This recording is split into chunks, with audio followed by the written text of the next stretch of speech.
New Patriotic Party will not take part in the Tamale Central Parliamentary by-election. I'll read out some portions of that.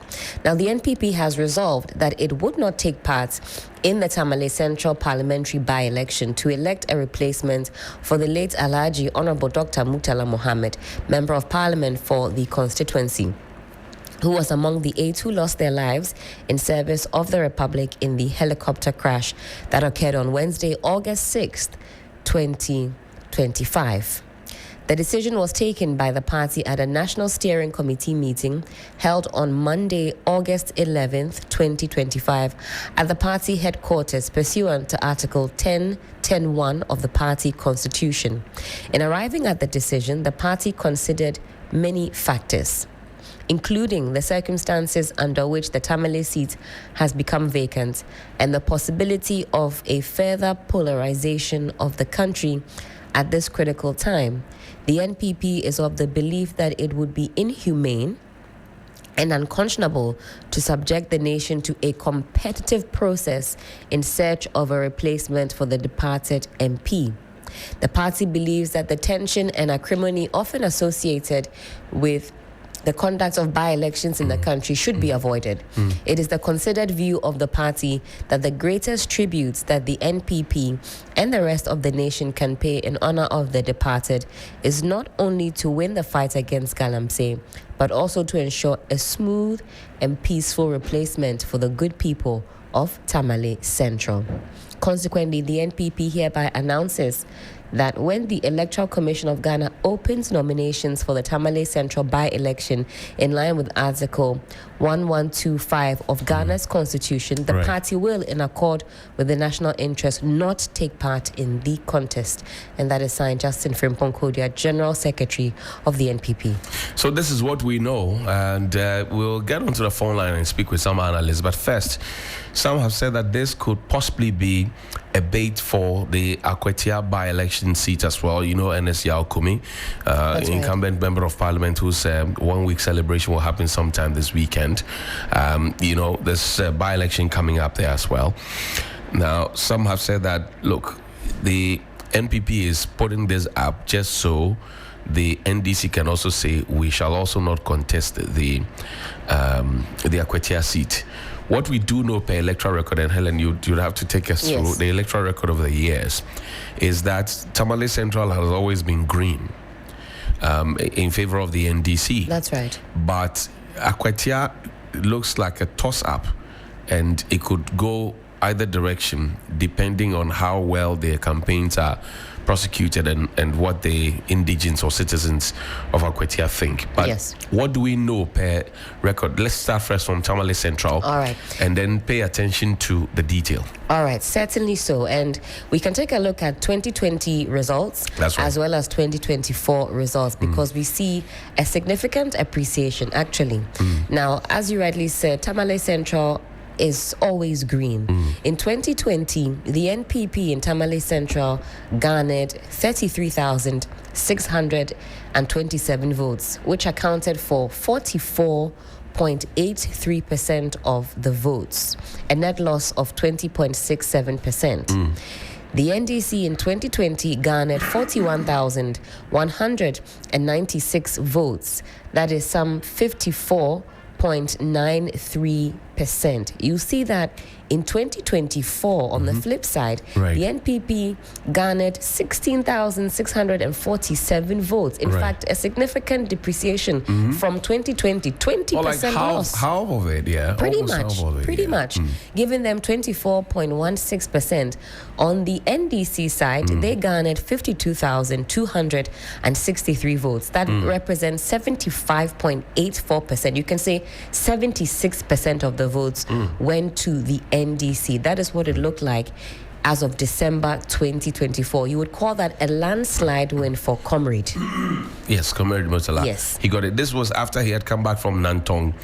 He was away for 4 years. That's right. And then he decided that he would go into contest. So quite a strong character, if you ask me. Absolutely. And he had just taken away over from the former Roads and Highways Minister, Lawyer Inusaf Hussaini, who had been the member of parliament for the Tamale Central constituency for quite a considerable number of years. But what do we know? What more do we know? If we compare that to Akwetia, which is also a by-election in waiting. In fact, a very different story when you go or when you head to Akwetia. Now, if we look at 2020, the NPP won by some 18,742 votes. That represents some 48.5%. Right. In 2020, the NDC garnered 19,899 votes. Have we swapped them? 51.5%. I think that should be in the reverse because the NPP won in 2020. Now, fast forward to 2024, the gap, not so much, 19,269 votes. That represents 52.83% to the NPP. On the other side, 17,206 votes. That's 47.17%.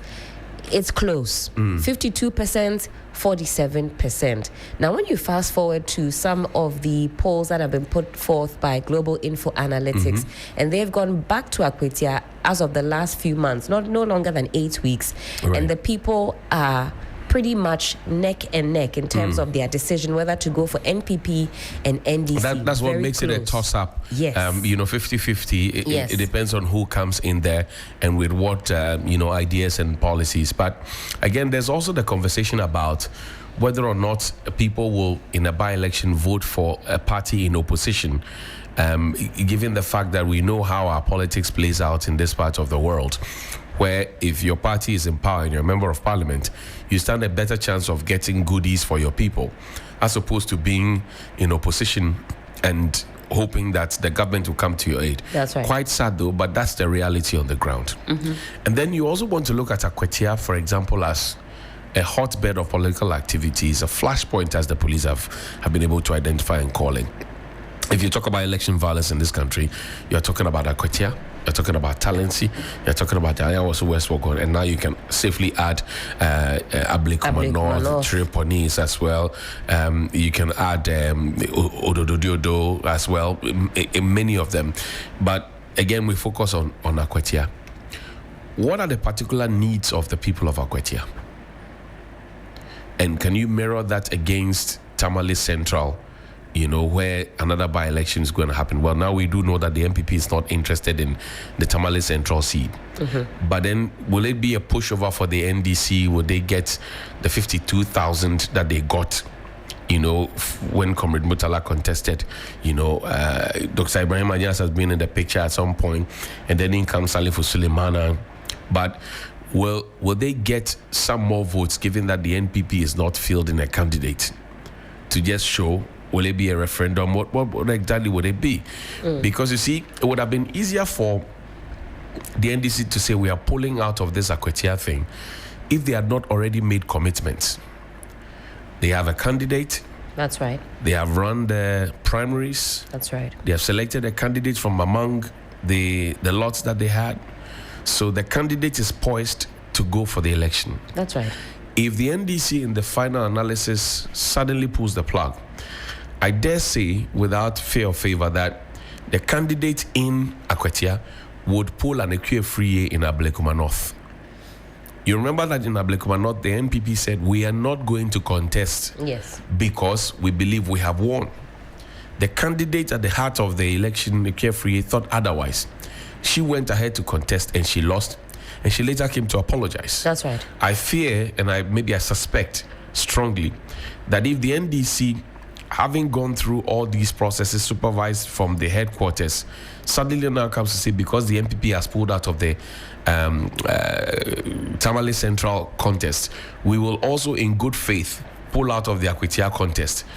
The candidate might just sidestep the party and go ahead with them, because I'm sure by now they've done their posters, they have done investments, investments and all of that. What do you think? I couldn't agree with you more. Even on an internal level to contest, and there were 3 candidates that were put forth looking to become parliamentary candidates on behalf of the NDC for Akwetia. And so I agree with you that after the kind of emotional, monetary investment that is made, especially in a constituency where there is no clear line.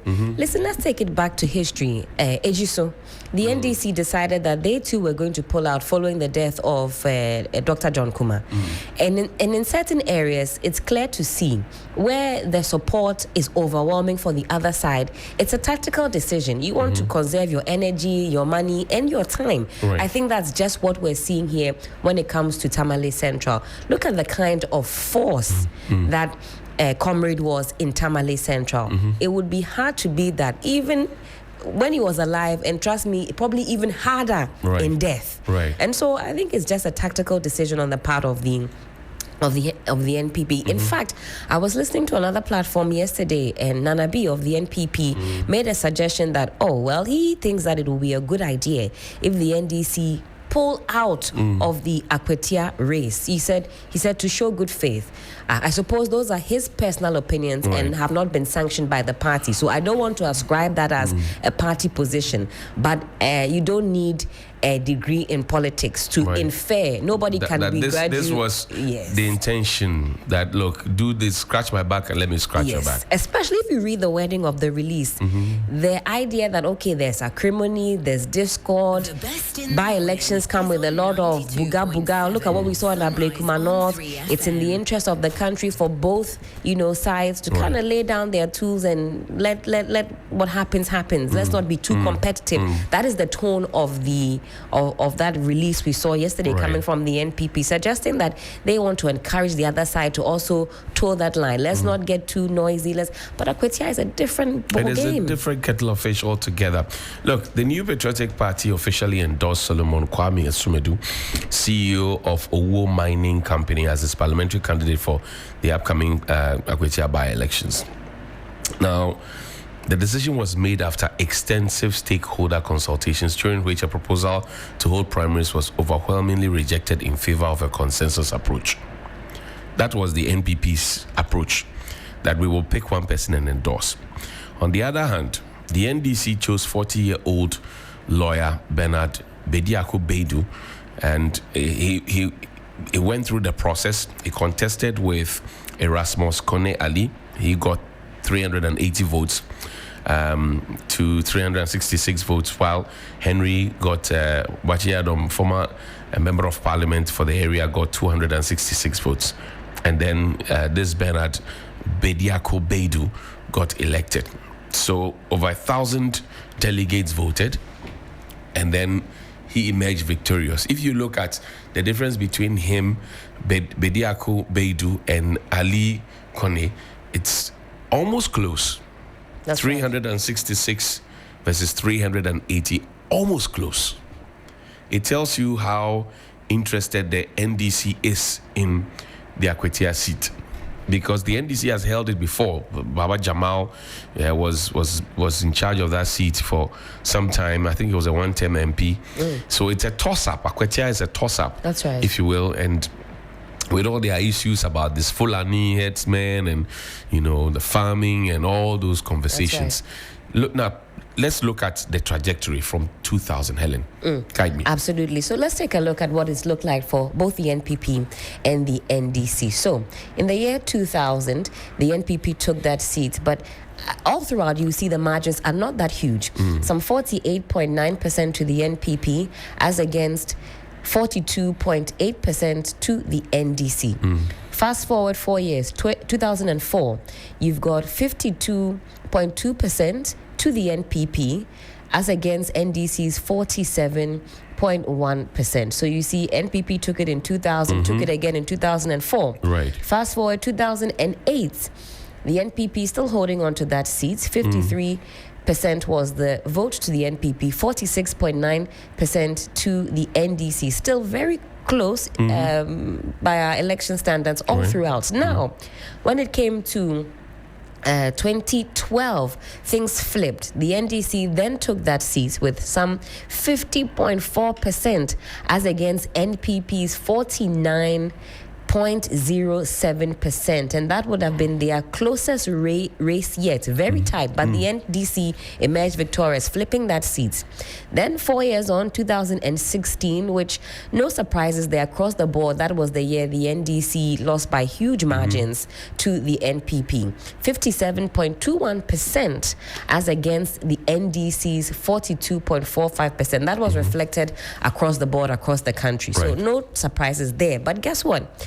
In 2020, it flipped again. You have 51.5% to the NDC, 48.5% to the NPP. Still slim margins. And then we take it to 2024, which interestingly mimics 2004's results, which is 20 years on, pretty much the same results. 52.83% to the NPP, now 47.17% to the NDC. This seat has been kind of flipping. This is what, 20 years apart, and the results were the same. Remain same. Yes. So if you look at it, there have been 1, 2, 3, 4, 5, 6, 7 elections in that constituency. The NPP has won 5 of those elections. That's right. And the NDC has won 2 of those elections on the parliamentary front. If the NDC wins that seat, it becomes their 3rd. If the NPP wins, it becomes their 6th. Right? And it's a heavily contested constituency. There are no presidential elections now. That's right. But it's important to look at the data to also look at who's been winning what in that constituency. What do we know, Helen? Very interesting. Now look at 2000, that wide gap. 70% to the presidential elections. This is in Akwetia. Presidential results. 70% to the NDC. Some 20. This was in 2000. 2000. 25% to the NPP. So while the NPP won the parliamentary elections in Akwetia in year 2000, they lost the presidential elections woefully. And then you fast forward 2004. Now that gap significantly closed, and then you see that sort of close terrain that you have in the parliamentaries. 55.88% to the NPP as against the NDC's 43.37%. It's important to note that in year 2000, this was Jerry Rawlings exiting, President Mills coming in to contest with John Agyekum Kufuor of the NPP. Interestingly, John Agyekum Kufuor did not garner a lot of votes in year 2000. Professor Mills got a lot of votes in year 2000. But then having governed for 4 years, you realize that President Kufuor now closes the gap. That's right. And then inches up from 25.7% to 55.8%. And then the NDC drops, Atamil's votes drop from 70.3% to 43.37%. Significant. Then let's go to 2008. 2008, what does that look like? For the NPP, they garnered 56.71%. Again, this is presidential results, as against the NDC's 42.47%. So look at it. In 2004, it was 55.8 for the NPP, 43.37 for the NDC. In 2008, it was 56.71 for the NPP and 42.47. You see the dip? Yeah. +1, -1. That's right. So what the NPP lost, the NDC lost, the NPP gained. Indeed. Now we go to 2012. The gap in that year not as significant. In fact, the closest race presidential-wise in Akwetia. You've got NPP garnering 47.72% of the votes, which is a drop from the earlier 56.71%. Right. And then you have the NDC appreciating to some 51.61% from 42.47%. NPP went down, NDC went up. By this time, John Mahama had come into power. Right. So this was John Mahama's election, right? His first coming into the picture, right? That's right. So at this point, he had come with a fresh energy, and he renewed it. That's right. But then you fast forward to 2016, Indeed. and you realize that was when Ghanaians wanted John Mahama out of the picture. So his votes dropped significantly from 51.61% to 52.29%. And then the NPP got a lot more because now Nana Addo had come in in there as president, that's 56.93%. But how did Nana Addo fare in 2020? So in 2020, Nana Addo got 56.90%. As against John Dramani Mahama's 42.32%. So he wasn't able to really gain much at all between 2016 and 2020 in Akwetia. And actually, as far as the NPP is concerned as well, not a huge jump, still in the 56 range. In fact, a slight depreciation there for the NPP, although winning presidential, and a slight increase, the slightest, for the NDC in 2020. Then fast forward to 2024, it was 49.7% for the NPP as against 48.97% for the NDC. So the second coming of John Dramani Mahama still didn't win the hearts of Akwetia, but this was close. I mean, less than 1% between Very, the very two. close indeed. Close. And that was the election that brought in Ernest Yaokumi, first time MP. In fact, the NDC went ahead to contest this in court over and over again. The lawyer who went to represent the NDC's candidate in the 2024 elections is the one who has now been elected the parliamentary So candidate. in fact, he stood against his own client former client. That's right. Okay. No, this remains his client though. Once a client, always a client. Fair.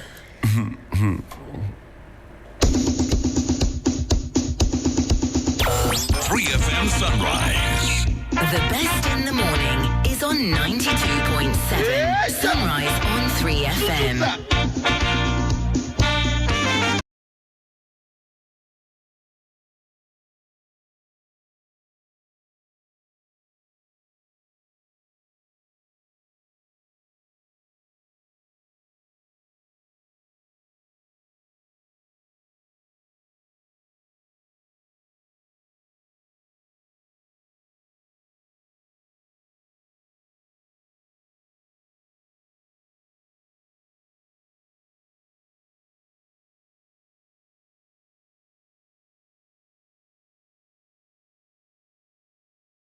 Only because they expect to win. Sometimes they do so to gauge their strength, measure their support base, both in parliament and within constituencies, and identify ways to improve in areas where they lost. It's also an opportunity to learn what the electorate wants, address those needs, and build goodwill to increase future support. In essence, by-elections can be a strategic tool for self-assessment and growth, not just a contest for immediate victory. I agree. Now, if you look at the 2024 dynamics, for example, this was the NPP in power. This is supposed to be in the Eastern region. This is supposed to be in the president at the time, Nana Addo Dankwa Akufo-Addo's region, his home region. So if there was any proper thank you or farewell message that the people of the Eastern region wanted to give, it would have been a resounding victory for the NPP. But it does appear that in 2024, the NPP struggled to win that Akwetia seat. They struggled so hard to the point of even struggling after the declaration had been made. That's right. All right, to the point where Ernest Yaokumi, my good friend who's now late, almost saw the inside of a jail. That's right. You know, because the argument then had been that you had not been sworn in, you had not been declared, but you are here in Parliament taking the oath. And we'll get to that conversation. It's some 42 minutes after 8 on Sunrise on 3FM 92.7. Dr. Rashid Tanko Computer is joining us. He's Deputy Director of Elections of the NDC. He is also the Acting Chief Executive Officer of Gov't. Doc, good morning. Thank you very much for your time. Good morning, my big brother. How are you? I'm learning. The NPP says they will not participate in the Tamale Central by-elections because of the exigencies of the time, also because of how the death happened, and also in furtherance of their fight against Galamsey, so that we can have a unified front. What do you think from the election directorate of the NDC? Big bro, let me say good morning to your cherished listeners. And I must say, we are in the mourning mood. Right. We are still mourning the death of our heroes, Right. the fallen heroes. Right. And then it's actually not on the table. But you see, our brothers in the NPP, they are not learning, and they will never learn anything.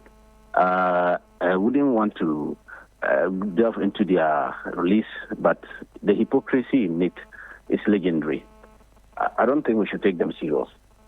This is a party that came out, held press conference, and told the whole world that they were not participating in Abdul Kumanov's rerun, and even went to court. But Big Bro, you saw what happened on that day. Right. So how can you take sick people with their writings and comments serious? Time and again, they are just making mockery of themselves. And I don't think you should give them with the credence they deserve with that kind of write-up. Until the by-election is over, don't take any statement coming from NPP serious, because we've seen it before. By any case, this is not the first time a political party is withdrawing from a contest. NDC, we did it severally. AUSO, we didn't contest. I mean, we left it. Right. The first time by-election it came to Parliament 2016 was a by-election. We didn't contest that by-election. But so, I mean, this is not the first time political. So if they decide that, look, but that's what I'm saying. The only thing is that they should let us know the difference between, do we have different types of death? As soon as somebody dies, is death. If you died and we bury you and perform your funeral, that's it. I don't think Ernest Kumi has traveled. He didn't travel. We are all mourning him. He said he was a fine young man. I mean, he's somebody I admire from afar. He was upcoming young guy. He was full of life and all that. But he died. And so we had to replace him with an MP. The same thing, our fallen heroes in action. They died in action. In the course of work to develop the good country that we are all looking for. They died. We are all mourning it. They need replacement. That is how life is. And so you don't do politics with this kind of thing. In any case, the NPP, they know. I mean, how can you overturn 52,000 plus 16,000? The last election, their candidate got only 16,000 plus. Honorable Mutala got 52,000 plus. So even twice of their results cannot even come closer to him. So you're saying that the NPP is running away from an obvious defeat. Is that what you're saying? Of course. That is what I'm just saying. It's clear. It's a political strategy they have put out there. It's the gauntlet, political gauntlet. It's not anything about consoling anybody or that is what they're just out to. And they know it. Any politician will make that kind of decision. Why would I go for a contest when I know I have to fight twice to beat the one who beat me 52,000 as against your 16,000? How are you going to such a contest? And the performance of His Excellency John Dramani Mahama has dwindled the life of the NDP in the country for the past 8 months now. And so they know that any contest that we are going in with them, they will definitely lose. There's no way, even where they claim they have strongholds, they cannot stand us there. Now, everybody is fed up with them. The party itself is in disarray. They need to reorganize themselves. Right. I think they need our consultancy in order to reset themselves. Right. Very well. I mean, so for now, we are mourning our fallen heroes, all our leadership. We are in Tamale currently. Today is the final funeral rites of Honorable Mutala. So we are here with all leadership to mourn him and then make sure that he has a smooth path to heaven. Right. That is what I saw them. I don't know why they are so interested in propaganda, even in the midst of this. We'll come back to that Akwetia conversation, but I do know that your immediate boss at the election directorate of the NDC was part of the victims of the helicopter crash. So the work now falls on your lap. But first tell me, how has this affected your work at the election directorate of the NDC? Big Bro, it has not been easy at all. I mean, since Wednesday, it's been a terrible spectre. We've been managing the whole issue, trying to pick the pieces together. Because knowing Omania, his strategy, just imagine how we can fall into his shoe. Because the man was damn brainy. when he put pen and paper together, you know that this is really somebody who is up to his task. And on that fateful morning, Wednesday morning, 6th August, we had a meeting about Akotia, put the strategy together. He was directing us what to do. You do this, computer, you do this, somebody, you handle this, and all that. This is how we're going to do it. Little did we know that the man was just giving us a bye-bye like that in the morning. And so you can imagine, it has not been easy. But where we are putting the pieces together, the body camera code, thankfully he gave it to us. We know the code, we can decode it. Right. And we'll take it on from there and see how best. We will still keep it to our chest as he warned us and advised us how to go about it. Right. And then to manage the election processes. We'll pick the pieces and move ahead. What manner of man was Dr. Edward Omani Boama heading the Electorate Directorate of the NDC? This guy, he was down to earth. He was the type open to advice and always having the listening ear to everyone who comes with ideas that can help us push the agenda of His Excellency John Dramani Mahama. That was the type of person. In fact, when you are far from him, you think what people are saying about him was the truth. Unless you come closer to him, then you get to know that this man was down to earth. He was down to earth. He was not the snobbish type. He has listening ear to everyone and ready to help. That was the type of person he was. And I'm not surprised we had this huge victory in 2024 because of this approach we adopted, and he being the arrowhead, everything was working perfectly for us. Now, let's come to Akwetia, but first let me acknowledge Dr. Zato, who is joining us on the phone line. He's also a political science lecturer at the University of Ghana. Doc, good morning. Thank you for your time. Good morning. Great. Let me pick your initial thoughts on the NPP's decision not to contest the Tamale Central seat. Good faith, or are they fleeing from imminent defeat? Good morning to you and good morning to your listeners. You know, when I hear people saying, just like the last part of your question, fleeing from imminent defeat, then I ask the question, the people, where from this cynicism? His Excellency, the President of the Republic of Ghana, has called on all Ghanaians to be patriotic, to avoid acts that would divide the country, and to honor the memory of these patriots who died serving their country. The NPP is simply saying, Mr. President, we hear you and we accept that. And we believe that the best way we can do that, the best way we can help you achieve your objective of uniting the country, of honoring the dead, is to avoid a vicious, probably violent by-election in the background of Honorable Mutala who passed. The last thing we want to do is to subject his record to public scrutiny. The last thing we want to do is to see men and women fight to take the seat that he just vacated, while his young wife and children watch on. We want to honor him, and the best thing we can do is to say that we accept what the president says and we'll let it go. That is the message from the NPP.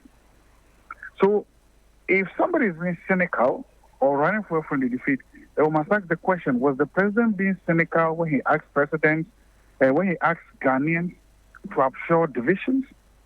If the president was being honest, if he was being genuine, if he was being sincere, then you must also then believe that the NPP's decision is very genuine, sincere, and honest, and vice versa.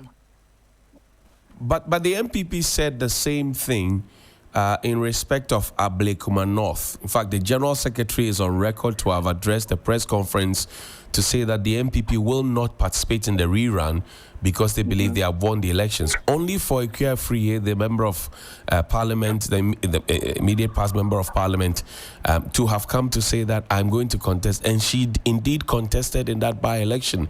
That flip-flop could be the inspiration for the streets asking the question, are you not fleeing from defeat? No, the flip-flop you just mentioned, on whose part? The flip-flop is that the party held a press conference and told the entire world that they were not going to participate in the rerun at Ablekuma North. Yes. And the understanding of all of us is that once the party's general secretary has spoken, it is law for everybody, particularly the candidate in question. The candidate ignores what the party has said and goes ahead to participate in that election with the party's emblem and logo. And that was seen as a flip-flop, if you will. Don't you think so?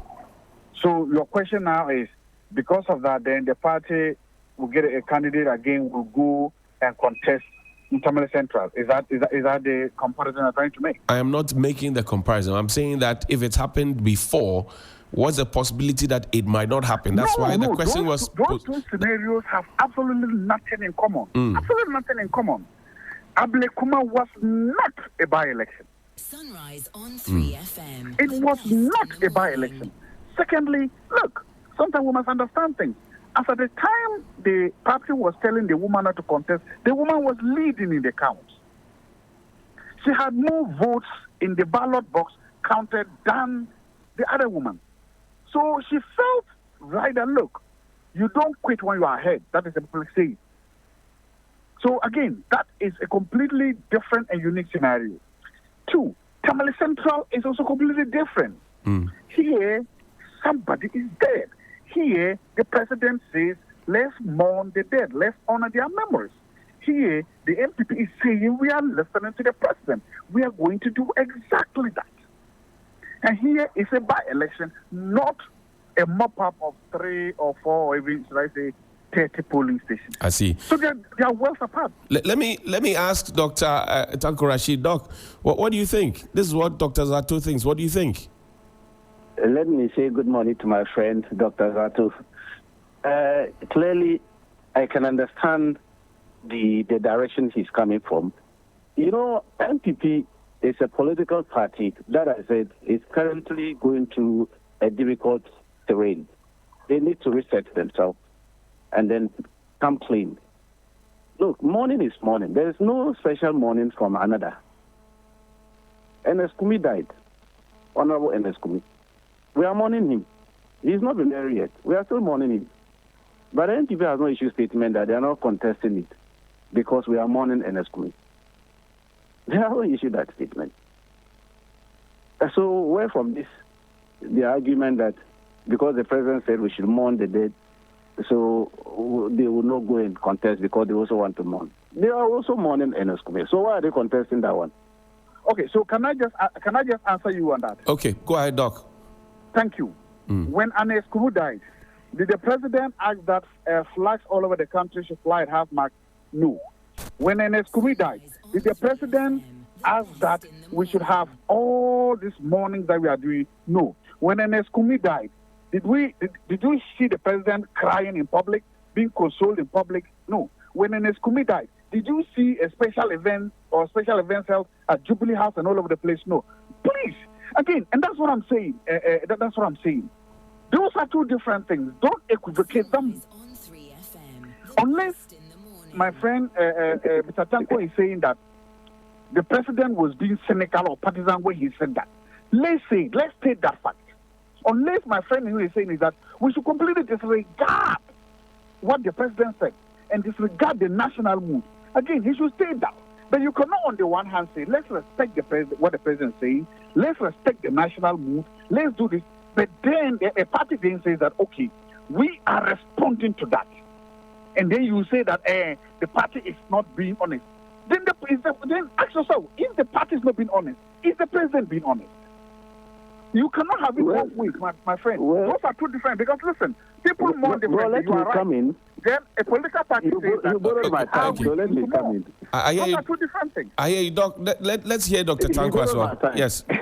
Doc, go ahead. Let's hear you, Dr. Tanko. Yes, okay, you borrow my time. Let me come in. I'm saying that NPP, the flip-flopping nature of the party doesn't give credence to the statement they issued yesterday. And I'm happy, Big Bro Hughes, you just mentioned it to them. Look, I will not be surprised when the die is cut for the by-election to be held in Tamale Central. This party will come back and say they are contested because we know them. This is not their first time they've taken such position. And I'm saying that this will not change. The reason is this. Why they are running away from Tamale is you cannot have 16,000 to contest a candidate that had 52,000. It doesn't make sense politically to even think of going there. And so if they are saying they are not contesting, naturally they have done their political calculations and know that, look, we shouldn't go and humiliate ourselves the more. Because this party is strong, the NDC is strong, Ghanaian people, they have confidence in them. Whatever they are doing, their policies are working for them. And so if we go there, we will humiliate ourselves very much. That's why they are running away. Oh, I'm not sure that is the situation, Doc. Oh, that is what I'm telling you. Brother Hughes, look at the figures. Figures don't lie. And I'm just telling you that currently we have 52,000 plus in our basket. They have 16,000. Twice of their 16,000, we give them 32,000. They can't even come near the 52. So how can you go into election of that nature? I see. I'm saying, yes, because we are mourning, we don't want to have this kind of discussion. But the MPP will always throw something in the public space, knowing very well that we are in the midst of mourning our dead. Why wouldn't they allow us to finish mourning, have our national funeral, which comes on Friday? After Friday, which is 15th, then we can battle ourselves out. Why? But you see, in the midst of this, why are they introducing all this? Why does they are not mourning with us as they expected? And I thought they should have waited after 15th. Then we can take, because right now Parliament has not even declared the seat vacant. Right. The Electoral Commission has not issued statement that they are doing by-election in Tamale Central. Right. Why are you jumping the gun? Doc, you want to bring some clarity on that matter? Me? I'm happy to see Dr. Tonko clutching at a straws here. On the one hand, look at him saying that we are mourning. And you know, everybody listening to us knows, the moment somebody dies, the next day, another person is scheming to replace him. We know that. We know that there will be people already scheming in Tamale Central for the NPP primaries and to replace him. And Tonko also has done a lot of elections. And he knows sometimes political parties contest an election, even if they don't win, it helps them to better strategize, to know. They test, political parties sometimes use by-election and others to test messages, to test strategies, and to test the popularity of people. And also to energize their base. So there are a lot of things you can gain even if you lose an election. Look, as he's saying, NPP has lost by that much. The NPP could say, okay, let's go in. If we can make it to 20,000, even if we don't win and we add the numbers, we can then consider it an improvement. All these are political calculations that the party goes in. So parties don't just contest elections. If that's the case, why is the NPP always contesting whole Central, South, Song, North, all those places? You and I know that those places would always vote NDC, right. And they are vice versa with the Manchel.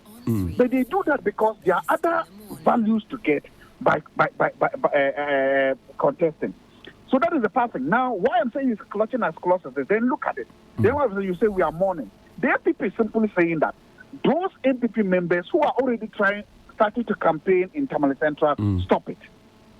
Those constituency executives who are already organizing and planning, instead of mourning, stop it. Those regional executives and national executives who are all planning, remember, NPP is going to is restructuring. So if you're having any by-election anywhere, potential or real national executives candidates will flop that place. All those people stop. This is the best way to do it. Simply nip everything in the bud. Don't create an electoral or political colossus in Tamale Central. But Dr. Zato, if that be the case, that the other values that come with election is also paramount, then the MPP should have actually been in Akwetia, knowing that the 2024 election results was a close call. It was not decisive, really. I mean, it ended up in court and all of that. It was a very, very, very close call. If that be the case, then the NPP should have been on the grounds, no? At the grounds where? Should have been in Akwetia to contest so that the other values you talk about whip up the base, strengthen. The NPP is contesting Akwetia, are they not? Tamale Central, sorry about that. Tamale Central. So, again, so that is what I'm saying, Johnny Hughes. I think both you and Tonko, you are not getting the bigger picture. No. Wait.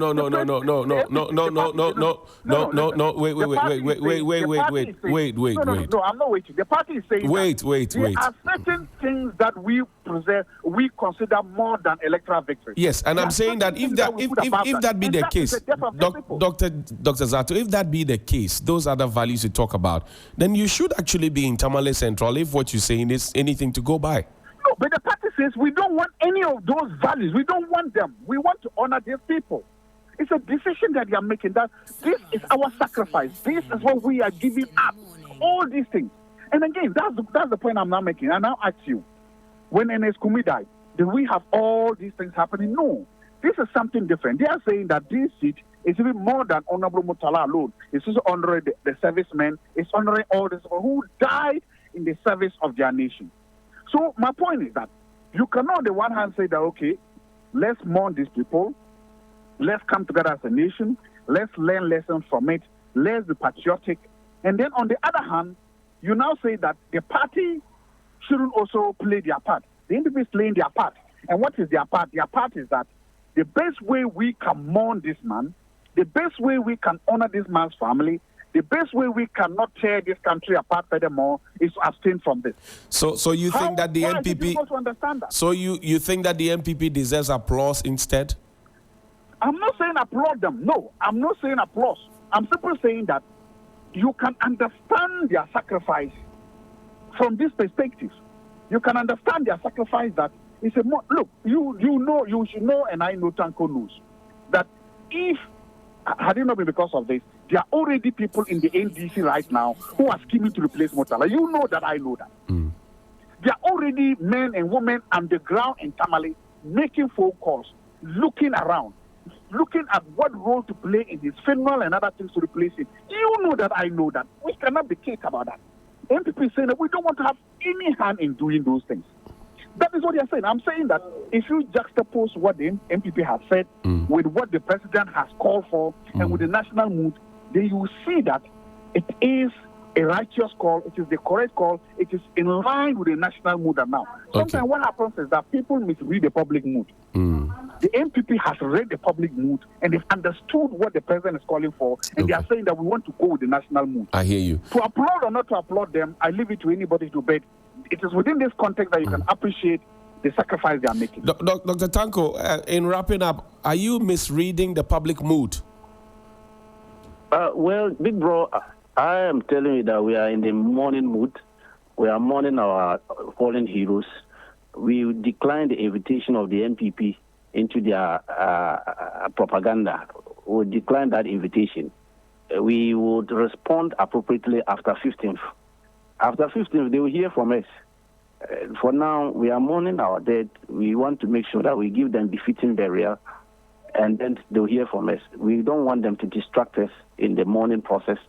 It's a national disaster, and we believe that they should have responded appropriately to that.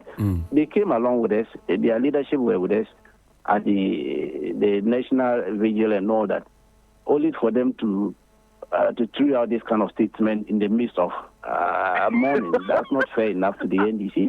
Completely unfair.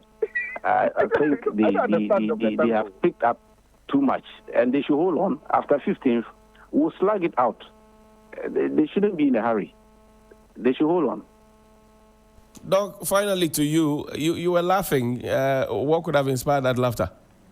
No, you see, it's the difficulty with which Tanko is trying to have. On the one hand, the NPP is saying we want to mourn. It's mourning time, so nobody should start politicking. Nobody should start tickling delegates for support in Tamale Central.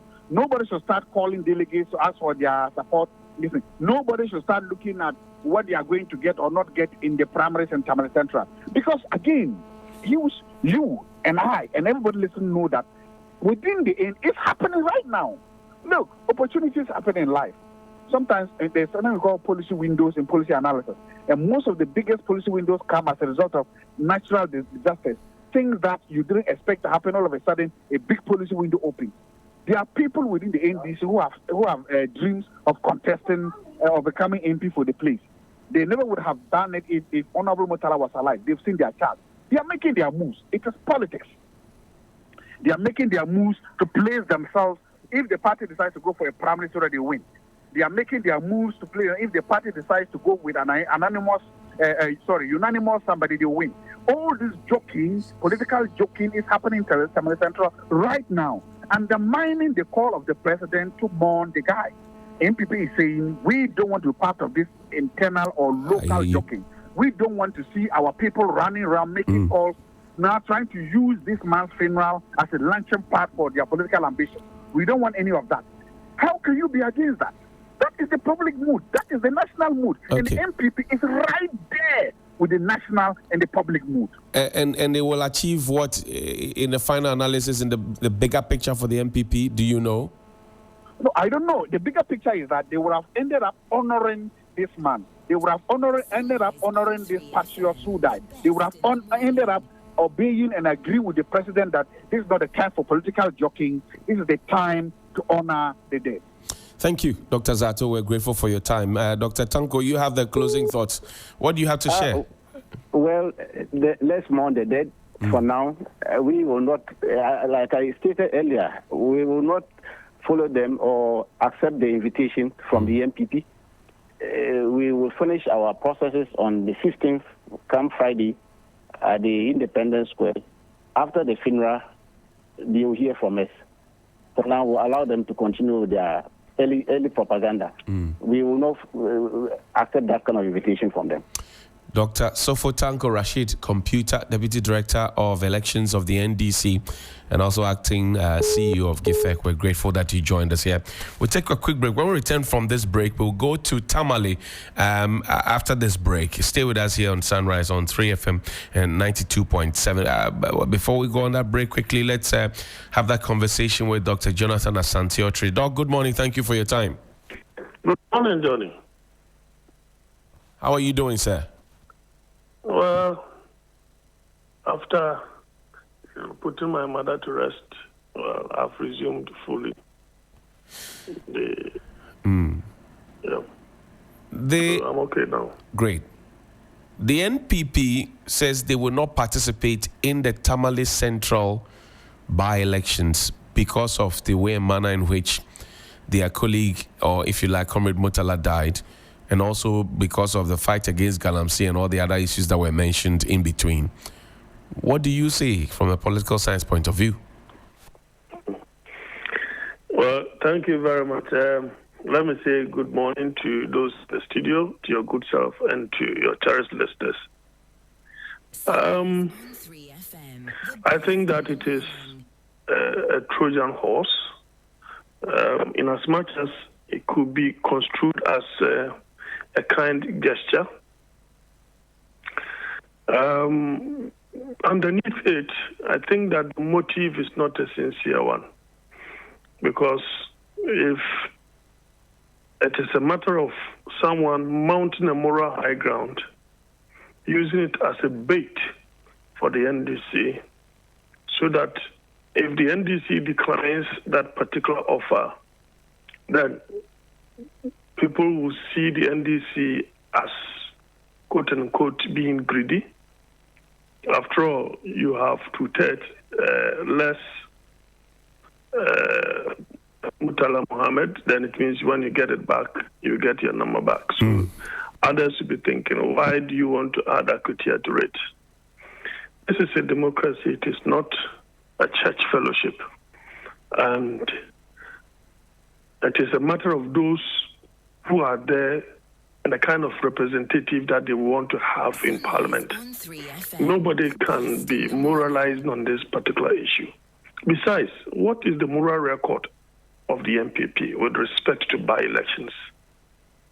When Ayawaso West Wagon happened, it was out of death. We saw what happened there. Look at the way and manner the Chikwesin was taken through, denying the people of Assin North representation. In the end, they lost miserably, and so on and so forth. And so, if you asked me, I see it as a bait. It is a good gesture, but not a sincere one. Now, that being said, when you go into elections, it's not just about losing or winning. It's about securing data that you can use to project into the next election. So, for example, when the NDC contested the Kumewu by-election, I think last year or last 2 years, I've forgotten the year, I said to the NDC that they will not win that particular seat, but what they are looking forward to is to see how they can show up their vote and use that data to project with respect to the Ashanti region. That is what I said, and that's exactly what happened. And I said that, look at the way, if they had not contested, they wouldn't have known that they were going to have over 1,000 votes, right? More than what they had in the 2020 election. Right. So I said that if these numbers are to be replicated in Ashanti region, the NDC or the NPP will be in opposition. And today that is what has actually happened, because it was replicated across, that particular region. So with whether they are going to win Akatia or not, the point is that if you look at what the NPP had with respect to the MPship at Tamale Central, the one Sulemana who contested the late Honorable Mutala, he had 16,000 votes. Right. Honorable Mutala had 52,000 votes or thereabout. That's right. So if that is the case, then it means that the NPP does not stand a chance with respect to that particular constituency. So it is not a matter of equity. It is a matter of political strategy on the part of the NPP to mount a moral high ground so that the NDC could be seen as being greedy. So if you look at Akwetia, for example, look at the insignificant vote difference between Dr. Bawumia and His Excellency the President, Mr. Mahama. So if you look at the person who is going to contest, this is a very person who was in the fray when the NDC had such a huge number with respect to the presidential. Of course, the vote difference is a bit higher. It's more higher than what Dr. Bawumia had. So parliamentary dynamics, are usually different. And if you are to look at what Global Info analytics data that they have put out there with respect to Akatia, those that they interviewed, so to speak, put the developmental project as number one, as being the main motivation that will influence their vote. And then the second thing that they talk about is the economy. The third is education. I think fourth is Galamsey or something of that sort. Now, what is it called? Sympathy vote because somebody has died is very insignificant out there, according to the data that we have interrogated. Although Global Informatics put the NPP candidate ahead. So I am saying that if, for example, the people that they interviewed are suggesting that they will look at developmental projects, if developmental project, significantly is present in Akwetia, then it will favor the incumbent party candidate. Right. Now, if it is the economy, which comes second, then, as I said with Ablekuma North, for example, is it North or Central? Ablekuma North. Ablekuma North, yes. I said that as long as you have 19 polling stations that they are going to use to do the runoff, and looking at the performance of the current government, then, and I said it when I was in London, that the NDC is likely to win because they are part of Ghana. They are seeing reduction in fuel prices. They are seeing reduction in transport fares. That in itself will culminate in the reduction in prices of food and services. And today, the AGI is even telling us that if the commercial banks should reduce their lending rate or interest rate, for that matter, as the policy rate that has been reduced by the Bank of Ghana, they are ready to reduce their prices of production. What that means is that the economy is getting stronger. This is the same economy that the city has appreciated about 40% against the dollar. So definitely, we need to see in terms of even prices of vehicles, duties at the port and other things, all these things must reflect. And if they are, and Akwatia being the microcosm of Ghana, then it means that those over there, as rational human beings, they will respond accordingly.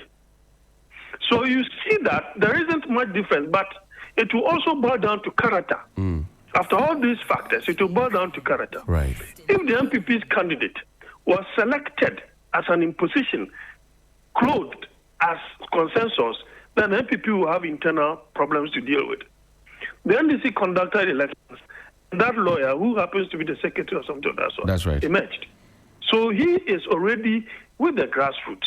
So the dynamics over there do not in any way compare to that of Tamale Central. Great. And so if the NPP is not contesting that place, of course they wouldn't want to waste their resources. They are no longer in government, they are in opposition. And now they will have to be soliciting funds from those who have been financiers of the party.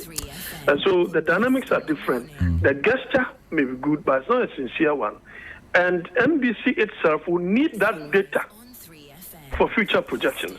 Because Eastern region happens to be, apart from a central region, the mainstay of the NPP. So if they are able to make inroads in areas like Akwatia that has been flip-flopping for some time now, but more on the side of the NPP, if they are able to take that, it doesn't mean they are weakening the NPP, but it means that Ghanaians are punishing NPP for the sins of yesteryears, and they are giving the goodwill to the NDC for the goods that they are delivering today. Therefore, if tomorrow you get opportunity, you will be able to run the economy well and deal with the people the way and manner they should be dealt with. Thank you very much, Dr. Jonathan Asante-Ottoro is a political analyst and senior lecturer at the University of Cape Coast. We're grateful that you could join us this morning. You're welcome, John. Thank you. Helen, 2 cents. Well, Dr. Tanko says that we should wait till after the 15th, and then they'll fully immerse themselves in what is going on. They will respond. Now. They said they will respond. It will be interesting to see what the response of the NDC as a party is.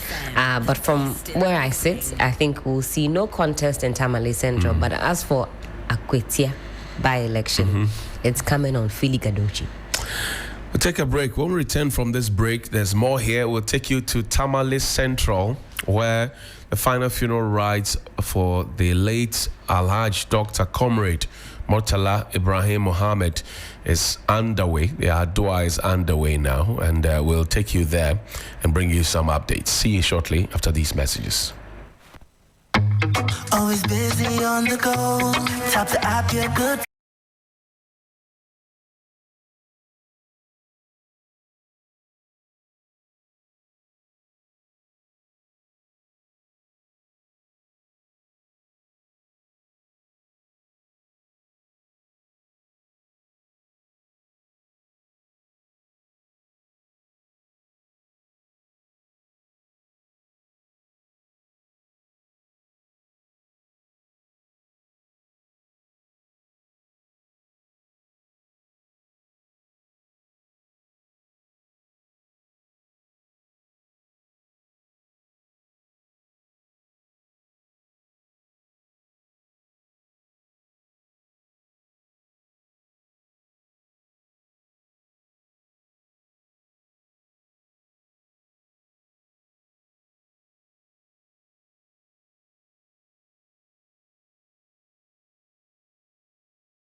corruption. The challenges. I'm not a saint, but at least you do your possible best to avoid it. I don't have money. What I have, what I get is my salary. And wallahi, not a dime of Tamale Central has ever touched my tongue or bought a book for my son or my daughter, because I know that I will account for it. And our society today, if you don't have money, you have no value in our society. The moment you are given appointment, your family thinks that their lives have changed. The moment you have a small opportunity, people think that you must provide. If you don't have, they disrespect you. And that has pushed several politicians to engage in corruption. That pushed people. And I am particularly worried. I am worried for myself as a Muslim. And I'm worried because which have I spent that I didn't need to spend? Which have I spent inadvertently or unknowingly that I shall account for it? That should be a profound worry. That should be a worry to everyone. The northern region, Tamale, and zooming straight to the Tamale Central constituency, where the NDC's Comrade Murtala Mohammed Ibrahim has been laid to rest, but the final adwa is happening now. Christopher Marco, as our correspondent, is joining us now. Chris, good morning. Thank you for your time. Good morning, Johnny. Great. Now, what's happening in Tamale Central this morning?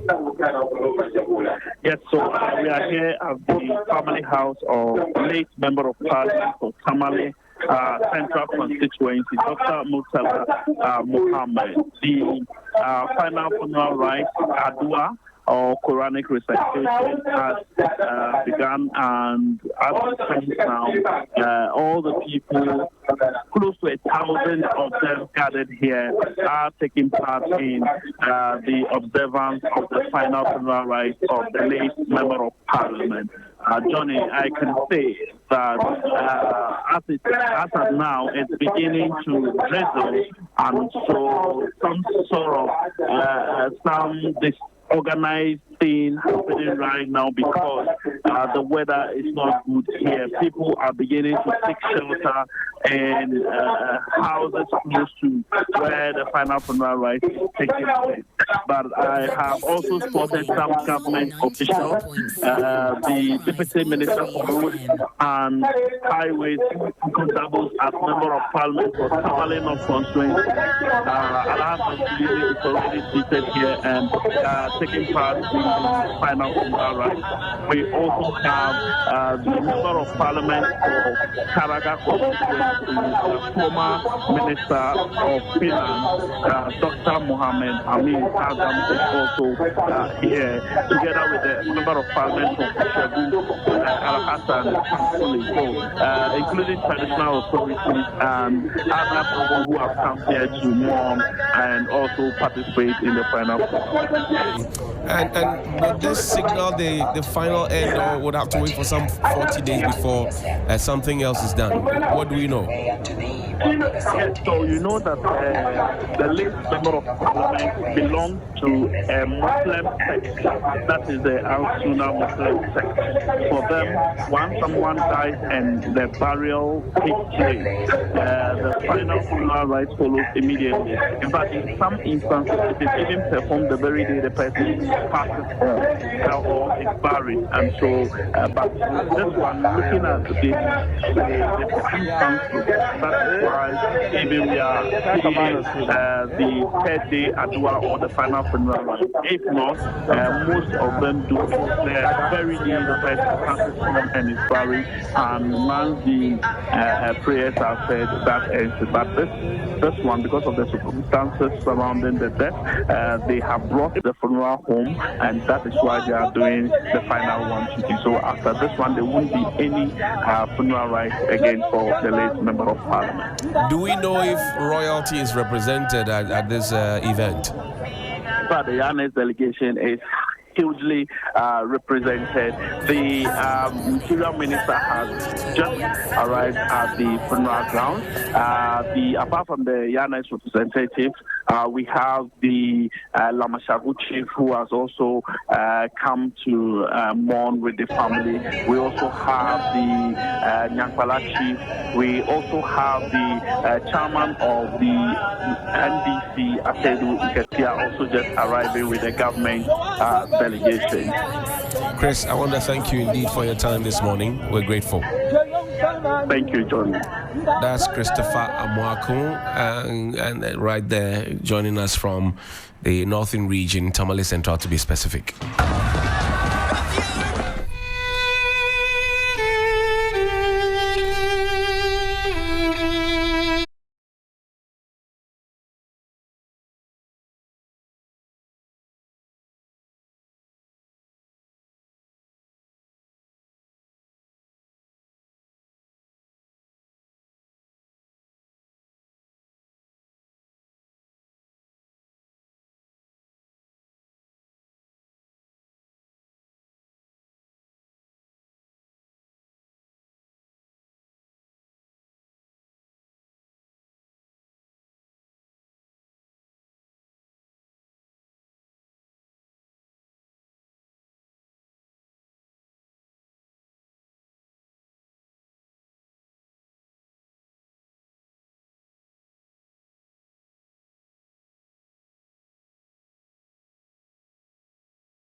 And rise in glory. But Helen, a quick thought though before we go for Women Premier. Yes. Do you get a sense that government has communicated well in terms of, because the update we keep getting is one funeral, event after the other, but not much is being said about the investigation. Do you think the government has communicated well? I think maybe after Friday, we can start to make heads and tails of what has happened, what has transpired. I don't expect that the results of the investigations will be made available very, very quickly. I think maybe we should manage our expectations. I do see the clamor for answers. Everybody wants to find out what is going on, especially because I think it will put a stop to some of the conspiracy theories that are swirling around, and each and every day they get even more wild, the reasons that are being ascribed to this crash. So I do think that, fellow Ghanaians, we need to exercise a bit of patience and let the investigation be thorough enough so that once we get that answer, it is conclusive once and for all. We can all accept the reasonings for what happened. So maybe after Friday, we can start to maybe put a bit of fire on government's heels. But even then, I think some patience is needed. Some patience indeed is needed, and that's why we want to bring you a conversation with the special guest who will be on Women Premier this morning here on Sunrise on 3FM 92.7. You don't want to go away. You want to listen to this conversation. But first, let's go to the presidency and the phone lines are misbehaving. And speak with Hajia Shamima Muslim. She is a government spokesperson at the presidency. Hajia, what do you want to share? Right. Thank you so much. On behalf of His Excellency the President of Ghana, John Dramani Mahama, I'd like to, even before I get to your question, once again extend his deepest sympathies to the families of our 8 courageous heroes who have departed this realm. He extends his deepest sympathies and assurances of his commitment to continue to support the grieving families through this difficult period. He also continues to extend his gratitude to the families for the cooperation, their patience, and their understanding in the lead up to all the processes that had to be done before we were able to establish the identities of the remains, and to also allow for a burial to take place 2 days ago for the Muslim victims. And of course, this Friday we're expecting to inter 4 more, and then at a later date the families of the 2 remaining would also be supported to give a befitting burial to their loved ones. What is happening today is that some special prayers and adua.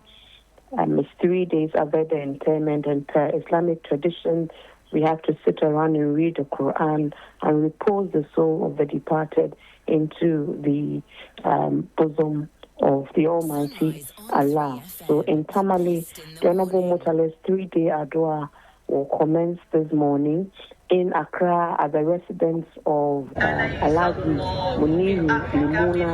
There's also going to be an adua and Quranic recitation happening in Accra. For Honorable Mutale's Islamic termination, that will end his funeral rites. But I believe that for Alaji Muniru, also that he is a chief, there would have to be at a later date another sitting in Damango where he comes from. So that's what is happening today. And preparations towards Friday are in full gear. We will be making some announcements, especially with the security and the road closures and how people are supposed to get to the Black Star Square on Friday. We expect everyone to be seated by 8 a.m. because the tributes are many in 8 families. We will be honoring and celebrating. And so the earlier we start, the earlier we can hopefully conclude so that the military will proceed to the burial of our police service officers and the defense minister. Hopefully the 4 interments will happen on Friday. So basically, those are the updates that we have for you. And for the media, we have requested those who need accreditation, especially just for photographers and videographers within the inner perimeter, kindly apply for your accreditations. All other coverage will be given clean seats behind the sitting arrangements. So there are locations to all the media. For those spaces, you don't require accreditation, but for the inner perimeter, you will require accreditation.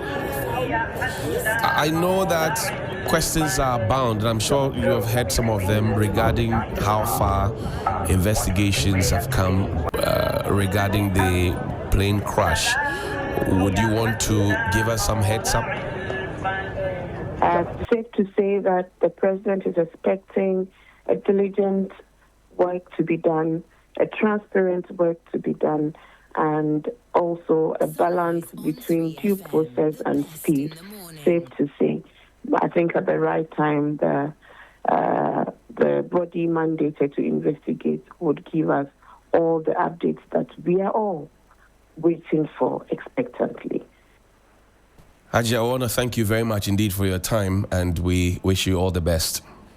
We thank you too, Johnny. Thank you very much indeed. Bye for now. Great. And that was Hajia Shamima Muslim. She is a presidential spokesperson at the office of the president. It's 20 minutes to top of the hour. Mariam Jasmine Saka is founder and president of the Jasmine Book Foundation Book Exchange, and she will be here. We're talking about balancing being a boss and a student at the same time, and that's a womanpreneur segment. Good morning to Senior Robert Nunu this morning, who's doing the listening, and to all of you who have spent time staying with us so we could serve you breakfast.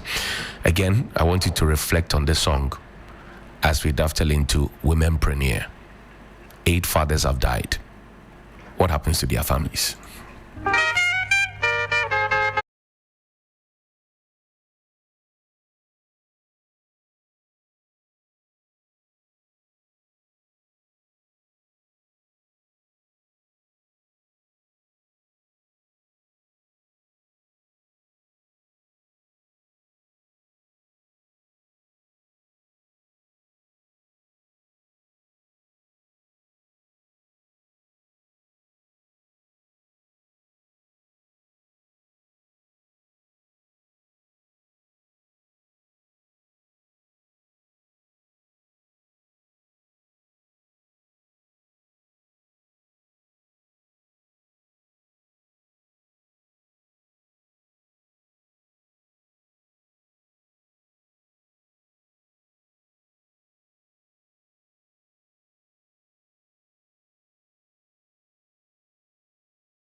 on average 150, 200 CDs for a book. But then getting all these books for free constantly, most people are willing to donate. So we are running based on donations. But very soon we'll start doing a fee so that we can pay the people who are the representatives. We can pay the person who's going to develop the database, the online database, and keep managing it and all that. So right now, donations is what we are using. I see. Yeah. And what is the biggest picture? At the end of the day, what do you envision the Jasmine Book Exchange program looking like? So I want it to be the forerunner for literacy in Ghana. I want us to see a large increase in the number of readers. I want people to see a book and think, how will I be able to get this from the Jasmine Book Exchange before they buy it? I also want to see writers reaching out to us.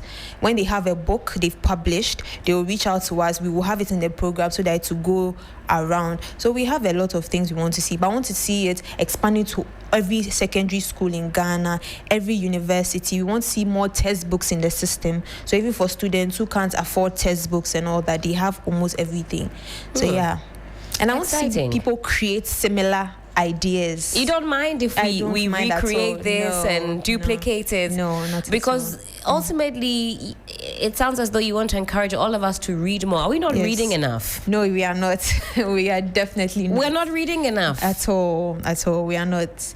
I remember people were telling me about, I have this thing where people ask me, what time do I have to read? I'm like, okay, I'll ask you a question. Can I see your screen time? And then when you go and check people's screen time, TikTok, YouTube, it's hours on hours. And I'm like, you can take even 30% of the screen time to read, and it's a lot. Yeah. So I think people are not reading enough. I think we need to read more. It does so much for our brains. We have no idea. It creates depth. We are smarter people. We are able to make better judgment. And especially in Ghana, where we have a long way to go, I think reading is something most people should be doing. Yeah. And so you say you're combining this with your regular studies. How do you do it? I mean, what else are you up to these days? Okay, these days I'm actually doing a Miss University of Ghana pageant. I see. Yes, it's out of what I'm used to, but I wanted to try something new because I like the platform that comes with that pageant, and with the platform I'm able to better expand the book program. So right now a lot of my time is going into the pageant, which will end on Friday. Yes, I am also doing Radio Universe. I'm a head of production, and I'll be hosting a book show very soon. Yes, it's what is a book show? Have a Good Read on Radio Universe. Okay, and it's good. We are going to invite authors on, readers. We are going to sit down. We are going to analyze books. We are going to look at books. We are going to dissect everything. So that will be launching next month after the pageant. And school mostly. I'm also the vice president of the English department, and that's been one of my that's been very advantageous because they are like a market. The psychology department is also very huge. So if you check the book program, most of them are psychology and English students because they are the ones that are immediately close to me. So school, yes, I'm able to. If we don't hold your trousers by next week, you'll also be running for president. Most likely. Jasmine, it's been a pleasure learning about what it is that you do. I think it's a wonderful initiative. Thank you. And I hope more people actually do what you're doing. We're not reading enough, and I couldn't agree with you more. We look at the screen times. We're spending more times on our phones. Growing up, my friends and I, all we did was read. Before the advent of TikTok, of Instagram, Facebook, that used to be how you get lost in the day. But these days things have changed, and we could all read a bit more. So do check out the Jasmine Book Exchange and tell us where we can find you on the socials. So on Instagram you can set the Jasmine Book Exchange. The Jasmine Book Exchange, right? Yes. And on TikTok, the Jasmine Book Exchange. So pretty much. It's a very unique name, so it's very easy to find. Fantastic. Yes. And when you do that roadshow, we'll certainly be in the midst to see how that goes. I think it's a wonderful initiative. So, Mariam, Jasmine, Saka, Ayiko for all of this hard work. And thank you for being our womanpreneur this morning. Again, check out the Jasmine Book Exchange on the socials. Find out if the book you've been yearning to read is there. But right about now, we'll be getting into the birthday messages. If it is your birthday today, a very, very happy birthday going out to. The first one is going out to Major Boating Emmanuel, second in command of the 69 Airborne Force. Major Boating, it's your day today. Have a wonderful, wonderful birthday. Some more birthday messages going out. This one is going out to Echo Welbeck, aka, I hope I'm saying this right, Maggie. Not like Maggie Cube, Maggie. Echo, it's your birthday today. Have a wonderful, wonderful day indeed. Another very special, special birthday going out to Engineer Dr. Ken Ashigbe.